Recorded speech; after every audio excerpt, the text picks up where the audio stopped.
I've always been the night shift IT guy at a mid-sized insurance company in the Midwest. The building is old, built in the 1950s, all concrete and flickering fluorescence, and the server room is in the basement, 2 floors below ground. No windows, thick walls, the kind of place your phone drops to 0 bars the second the elevator doors close. Everyone jokes that it's haunted. I never believed them until last March. I worked 7 p.m. to 7 a.m. 4 on, 4 off.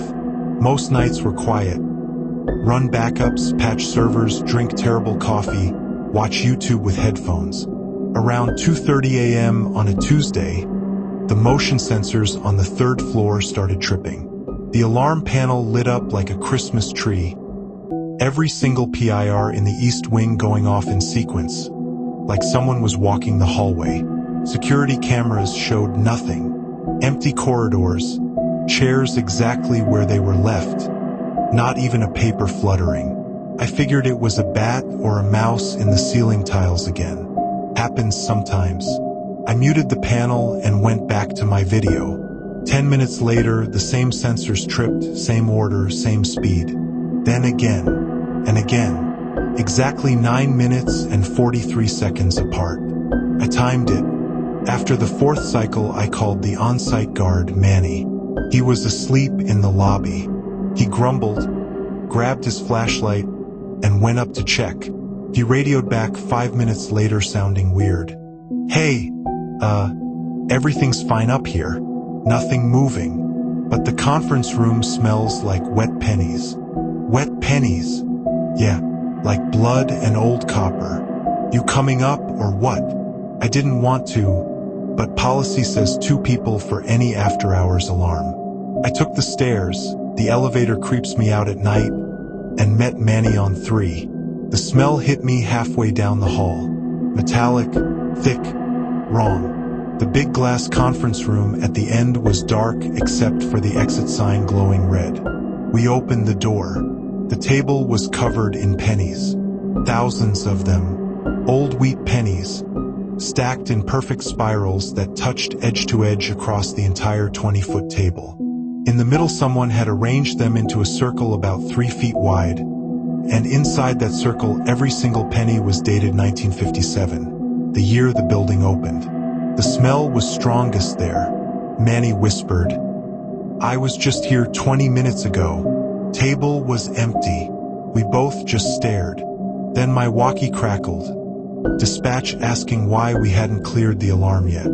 When I keyed the mic, the pennies moved. Not fell, moved. Like something invisible brushed them. They slid outward from the center, slow and deliberate, forming a perfect arrow pointing toward the far wall. The wall with the old building plaque. The one that lists the dedication date and the architect's name, Harold K. Redman. Manny went pale.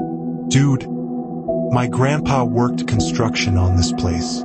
He told me Redman killed himself the day before the ribbon cutting.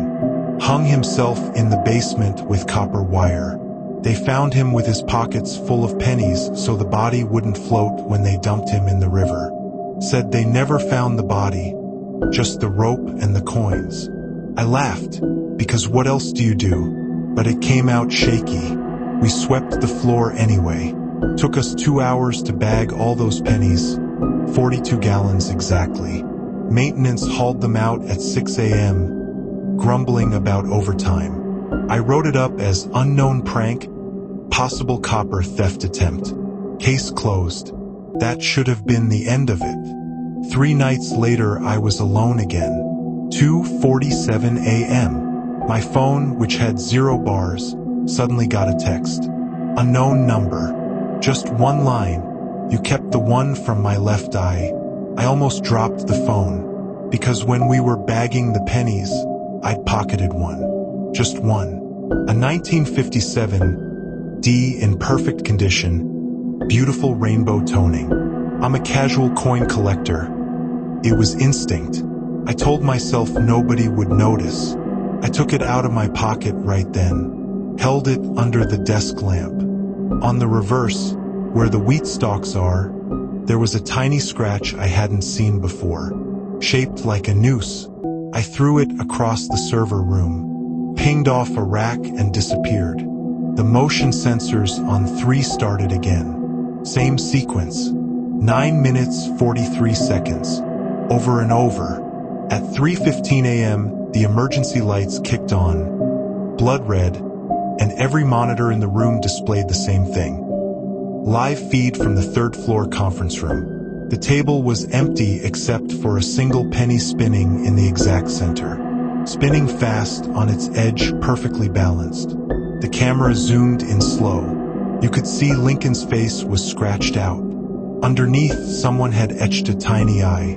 Then the feed cut to black and the text returned. Both eyes now.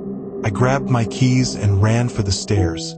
Took them 2 at a time all the way to the lobby. Punched out at 3:29 a.m. and never went back.